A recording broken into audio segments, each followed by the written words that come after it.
Hey everybody, welcome back to part 2 of this video series where we are talking about 6 steps to helping you become a money boss, right? So the whole goal is that you are going to be the boss of your money. You are going to feel like you have a good handle on your finances. And if you have not watched part 1 of this series, I do encourage you to stop this video. Please go watch part 1 first and then come back as we continue journeying through the steps today. So as you'll remember, in the first video, we started with step X, which was talking about creating a budget.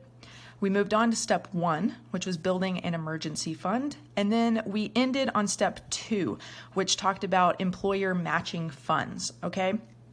Now, in that step, we talked about, okay, if you check and your employer does have a matching fund, go ahead and contribute the max in order to get the match that they offer. Now, the other question, the other side of this coin, if you will, is what if you look into it and the answer is no, my employer does not have a matching fund?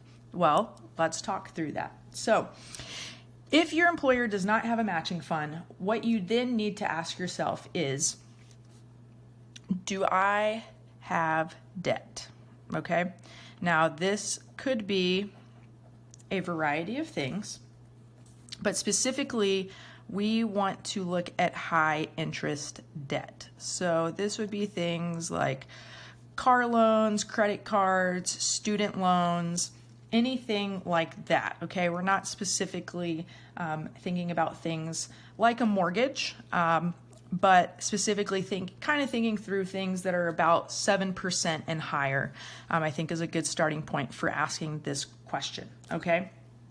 So if the answer is no, I don't have any of that, well, kudos to you, first of all. But if the answer is no, then what you're going to do is increase emergency fund, okay? So this goes back to step 1, and if you'll remember in step 1, we built an emergency fund that was either $1,000 or 1 month's expenses, okay? Now that we have come back to that down here, what we are going to do is increase that emergency fund, and that is going to be 3 to 6 months worth of expenses, okay? And again, you want to keep this in a high yield savings account at a banking institution that is separate from where you have your current checking account. Now, that's no. If the answer is yes, I unfortunately do have some high interest debt, then what you want to start doing is tackling that debt immediately, okay? And the 2 most common ways to do that is the avalanche method and the snowball method, okay? I think these were popularized by Dave Ramsey, but they both have advantages. It just depends really on your personality and if you need quick small wins or if you're okay kind of taking a little longer. But like I said, both of them are good. They're obviously not the only 2 ways to tackle debt, but they are 2 popular ways. So if you have high interest debt, look into paying that off first, okay? Really want to make sure that you get that taken care of so that you can get on good financial ground, okay? And that is actually step 3, okay? So with step 3, you do want to be paying down any of that high interest debt, okay? So some of you are going to fly through this step pretty quickly because like I said, you're not going to have any, which kudos to you. That's a really good place to be in, especially if you're a new grad and you don't have something like student loans weighing you down. Now, after that, okay, let's say we get through all of the debt, we're good. That brings us to step 4, okay? Now, with step 4, the focus is on actually saving for retirement. which I think we can all agree is pretty important. So in step 4, like I said, saving for retirement, what you are first going to do is look into IRAs. And there are 2 types. There's Roth versus traditional.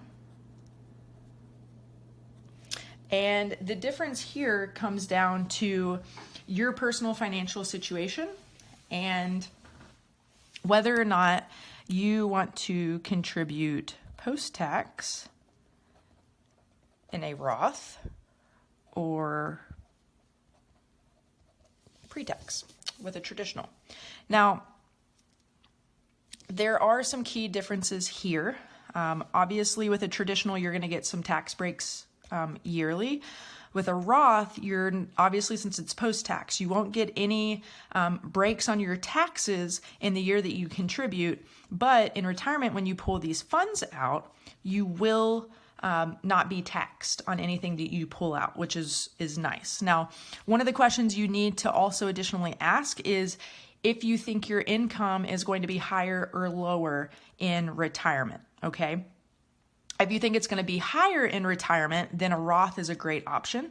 If you think it's going to be lower in retirement, then you would want to go ahead and look at a traditional and see if that's the right path for you. Now, with both of these, there are income limits that you want to pay attention to. There are also annual contribution limits to be aware of.